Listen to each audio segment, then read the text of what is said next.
Jean-Claude Golvin, architecte, archéologue et ancien chercheur au CNRS, allie son avis d'expert à son talent de dessinateur. Auteur de plus de 1000 dessins de restitution réalisés à l'encre de Chine et à l'aquarelle, il est le premier spécialiste au monde de la restitution par l'image des grands sites de l'Antiquité.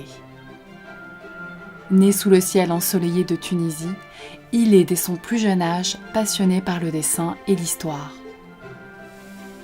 Jean-Claude Golvin nous ouvre ses portes pour un entretien sur son exceptionnel parcours au cœur de l'histoire des civilisations.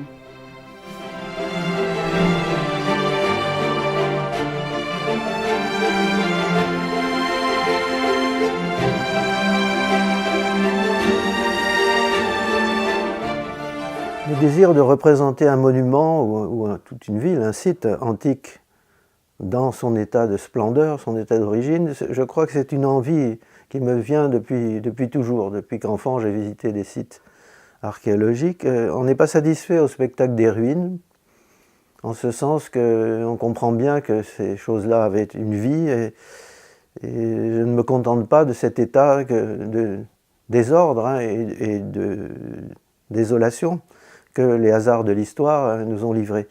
Et plus profondément, j'ai étudié aussi qu'il y avait un désir plus profond, une donnée psychologique, quelque chose qui a joué dans mon vécu, que je ne développerai pas ici, mais enfin qui est une recherche de l'image d'origine, on pourrait dire cela comme ça.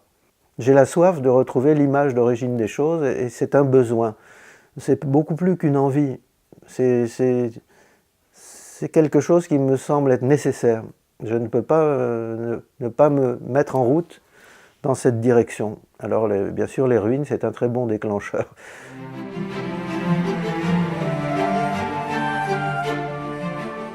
La base de cette formation c'est l'architecture, l'école d'architecture.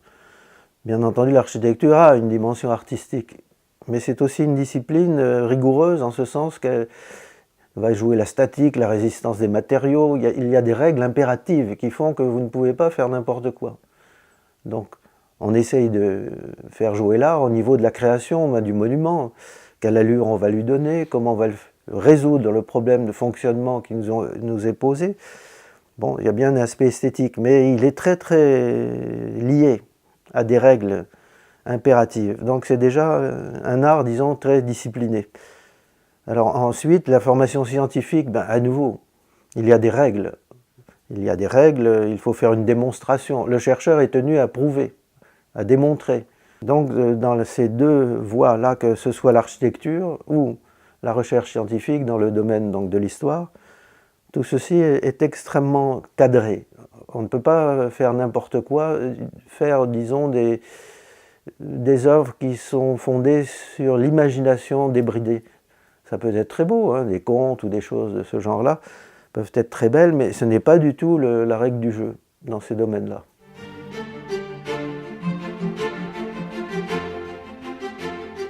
Le domaine qui concerne mon activité, c'est la restitution architecturale. Restituer, ça veut dire rendre, redonner. Redonner quoi dans ce domaine? Redonner l'idée d'un monument ancien ou d'une ville ancienne par l'image. C'est-à-dire qu'il va falloir, par une méthode tout à fait rigoureuse, puisque là, la démarche scientifique s'applique, tenir compte de tout ce que l'on connaît. Donc il y a rassemblé quand même toute une connaissance, des documents, des arguments fournis par les chercheurs qui connaissent très bien le site dont on parle. Et ensuite, il va falloir rajouter, par hypothèse, tout ce qui manque dans l'image. Les secteurs pour lesquels on n'a pas retrouvé de vestiges. On fait donc appel aux exemples comparables, aux exemples parallèles, à la vraisemblance, parce qu'on connaît l'époque, on connaît le style.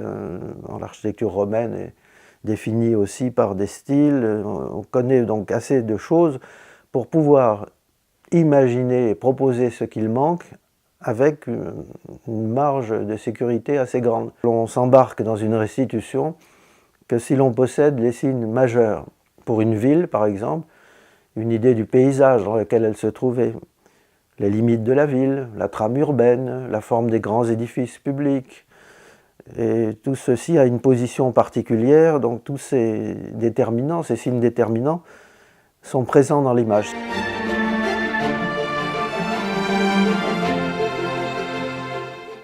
Le langage visuel a des possibilités propres que le langage verbal n'a pas. Alors, le langage verbal, c'est bien sûr tout ce qui est écrit ou dit. C'est un langage linéaire, c'est-à-dire les signes viennent les uns derrière les autres en file indienne. Il est très contraignant et il ne donne pas une très bonne idée de l'espace. En revanche, le langage visuel, oui, rend compte de l'espace, soit sur un plan, soit en suggérant la troisième dimension. Et il permet donc de juxtaposer les choses et il permet de donner d'un seul coup d'œil énormément d'informations. Il est frappant, enfin, c'est un appel très rapide et très direct. Il oblige à un beaucoup plus grand effort de proposition, car rien ne peut rester vide, rien ne peut rester dans l'inconnu. Il faut remplir l'image. Et cet effort-là, c'est celui-ci qui affine l'idée. Car étant obligé de remplir l'image, de ne rien laisser de côté, eh bien, on a finalement une idée beaucoup plus riche et beaucoup plus fine de la chose dont on parle. Tout ceci constitue quoi? Eh bien, ce qu'on appelle un modèle théorique. Alors, bien sûr, ce langage visuel a beaucoup de choses en parenté avec le langage verbal. Ces deux langages ne s'opposent pas, ils sont complémentaires. L'un a sa force de frappe et, disons, la plénitude, de donner un modèle complet, et l'autre a sa précision. Voilà, donc l'un et l'autre sont nécessaires. Il faut dessiner ce que l'on ne peut pas écrire et écrire ce que l'on ne peut pas dessiner.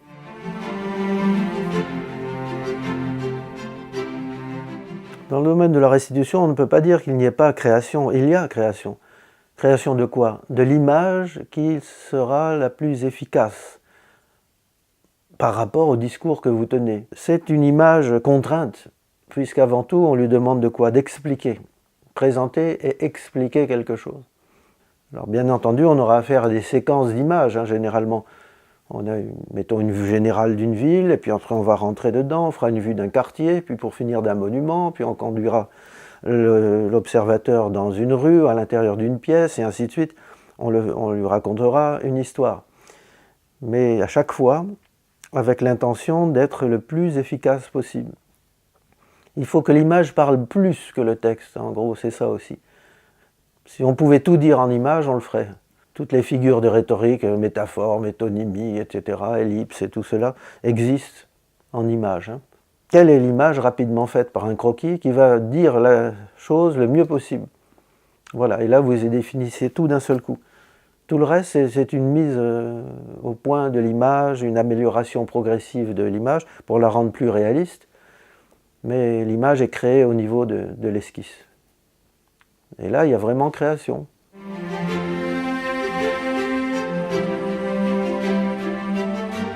La restitution est née, disons, dans mes mains et mon cerveau, plutôt que l'apparition de l'imagerie électronique, de l'image de synthèse. Donc j'ai pris de l'avance. Je travaillais déjà beaucoup avant que ces techniques n'apparaissent.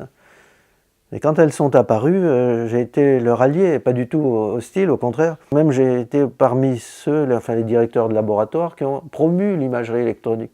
Simplement, j'ai bien perçu que je n'avais pas le temps de me former dans ce domaine, que je ne serais jamais aussi bon, aussi pertinent, aussi efficace que celui qui naît avec et travaille avec ces techniques toute la journée. En revanche, j'étais performant dans l'autre domaine, c'est-à-dire le dessin à la main, ça a toujours été mon point fort. Donc en gros, l'image dessinée, c'est rapide et efficace. Premier avantage. Deuxième avantage aussi, c'est qu'elle vieillit mieux.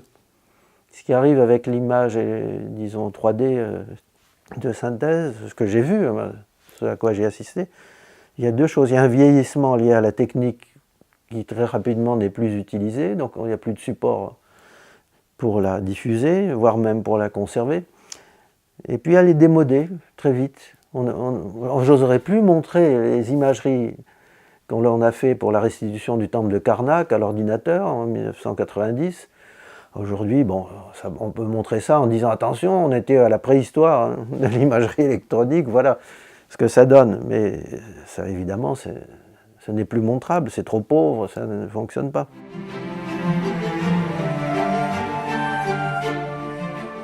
La bande dessinée, voilà, me tente maintenant. C'est plutôt un désir d'enfance. Très jeune, j'aurais aimé dessiner dans ce domaine, faire des bandes dessinées, en faire mon métier, si ça avait été le cas. Bon. C'était un désir que j'avais. J'aimais beaucoup la bande dessinée, j'en faisais pour moi, enfin bref, il y a un désir précoce. Alors là, des efforts intéressants sont à faire aussi au niveau de la maîtrise du langage visuel. Alors je suis intéressé par exemple par ce que j'appelle la bulle d'image.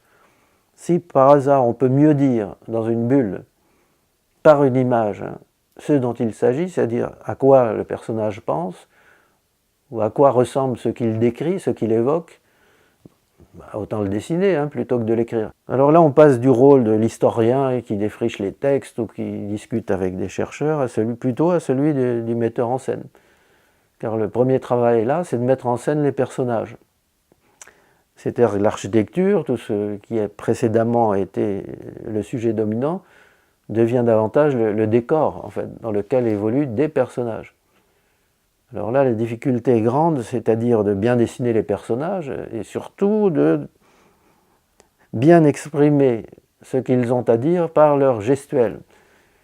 Quels sont les gestes qu'ils font, dans quelle position relative on les place, et quelles expressions ils vont avoir, visage, main et attitude, qui ne soient pas contradictoires. Il faut que tout soit en harmonie et contribue à dire ce qu'il y a à dire.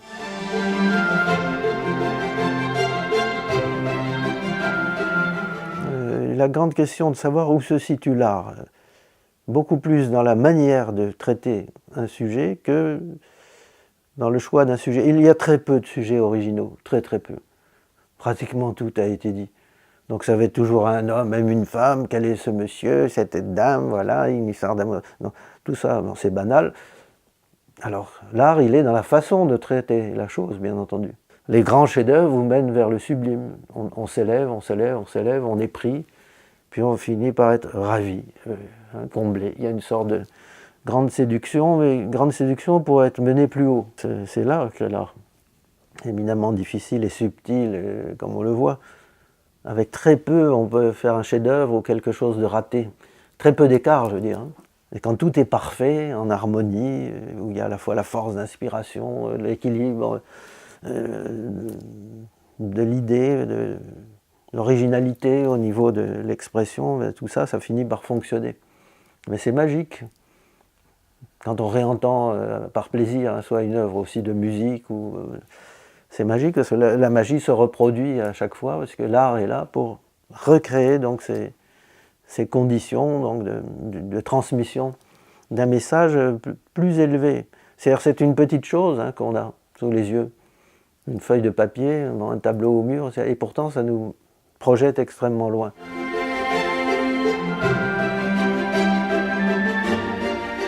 Alors, le travail dans le domaine de la restitution, il vise avant tout à éduquer, informer, faire découvrir une époque. C'est une image plutôt réaliste parce que vous êtes forcé de la faire réaliste, aussi proche que possible de ce qu'on aurait pu voir.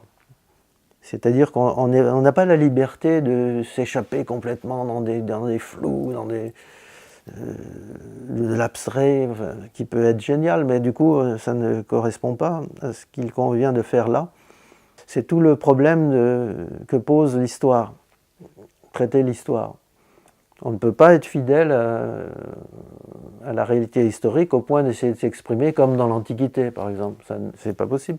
Ça n'a aucun sens. On ne peut pas le faire.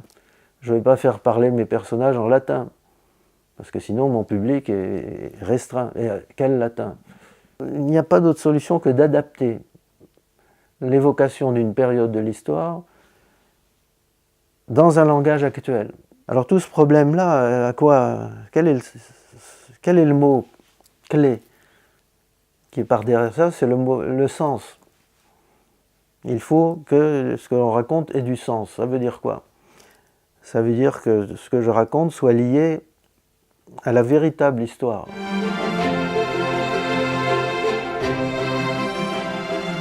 Parmi les artistes que j'aime beaucoup, il y a Titien. Pourquoi j'aime beaucoup le Titien? Parce qu'il est à la fois classique, il idéalise aussi, mais sans excès. Il n'y a pas d'excès. Tout est en équilibre. Il n'est pas figé. C'est une sorte de belle harmonie. Si je disais celui autour duquel je tourne, qui m'inspirerait pour faire cette imagerie évoquant l'Antiquité, donc c'est plutôt Titien pour moi le sommet. Voilà. D'autres sont géniaux, c'est magnifique. Caravage, c'est génial, hein. Mais là, il y a le mouvement, il y a un peu d'emphase. Enfin, on va plus fort hein, dans un style où l'action, où l'expressivité, tout ça. C'est de la mise en scène déjà, va dominer.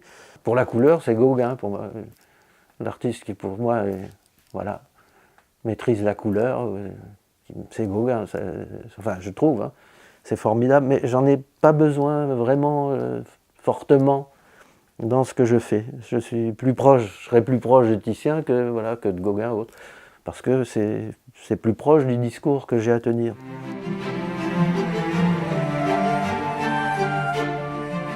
L'art, c'est quelque chose d'extrêmement important, en ce sens que s'il n'y avait pas d'art, je crois qu'on pourrait mourir tout de suite. Parce que plus rien n'aurait vraiment de sens finalement. Toutes les minutes de notre existence ne sont pas forcément exaltantes, extrêmement intéressantes. Il faut bien qu'il y ait des moments où on soit attiré par des choses qui sont plus riches parce que c'est un résumé, un concentré hein, de sens. Il n'y a que l'art hein, qui puisse nous donner ces moments d'émerveillement, cette envie de s'arrêter un peu et de résumer au fond les choses qui nous parlent. Qui nous parlent parce que ça va réagir sur nous, sur notre corps. Ça nous parle au plus profond. Il nous aide à supporter la monotonie, la tristesse, supporter les grands problèmes philosophiques pour lesquels nous n'avons pas de réponse et n'en aurons pas pour longtemps. Donc il est notre allié, hein, comme une mère hein, affectueuse qui serait là pour nous apporter un peu d'amour. Et il est là, à mon avis. À mon avis. Donc je crois qu'il est indispensable à la vie.